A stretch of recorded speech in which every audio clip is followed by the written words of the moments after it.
This is the church where I grew up, First Presbyterian Church, that inspired the book. This, I would say, is the cornerstone of my childhood.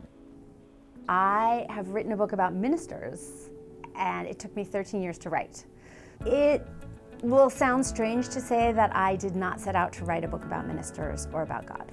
I wanted to write a book about the way we fall in love, the way people fall in love, and how we get to know each other. I'm fascinated by how we create the relationships in our lives, that you go to a dinner with somebody and then you go to another dinner and suddenly it's 20 years later and you can't imagine life without them.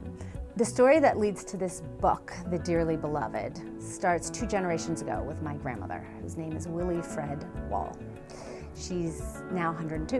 One day she was hanging her laundry out to dry and she looked up and she saw an angel over the washing line.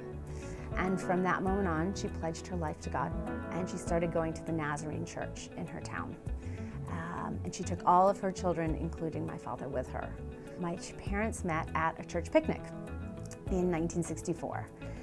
They were the perfect match. They were both highly intelligent, lively, fun, a little bit irreverent. Right after their wedding ceremony, they hopped in a VW Bug and they ended up in New York City, where my father was going to get a law degree, an advanced law degree at NYU, and my mother got a job as a receptionist at the First Presbyterian Church in New York City on 12th Street and 5th Avenue.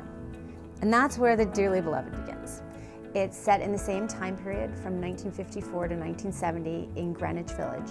It follows the lives of 2 ministers, Charles Barrett and James McNally, who are both very surprised to find God and faith in their lives. And it follows them through their first dates with their wives, all the way through their first life crises. Their wives, Lily and Nan, could not be more different. Nan is the daughter of a minister. She's thrilled to be married to a minister. Lily is an atheist. She is not thrilled to be married to a minister. And they meet in 1963 when the men are called to be co-pastors at what is called Third Presbyterian in the book.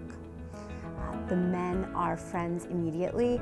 The women dislike each other at first sight. James and Charles and Nan and Lily sprang into my head fully formed. They were already ministers and ministers' wives. So I didn't have a choice. I had to write about God and religion. And the best thing about that was that I got to set this book in this time period and this setting that was really familiar to me.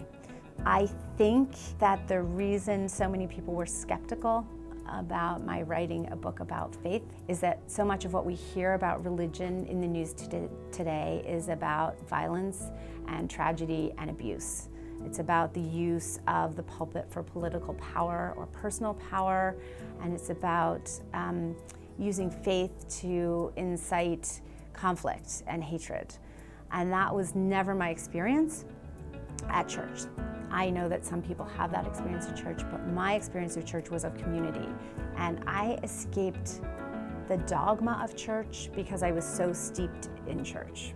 And most importantly, I got to be part of this community where everyone was searching for the meaning of life in their relationship with each other. And that's really what I wrote this book about. These people who are searching for the meaning of their lives in their relationships with other people.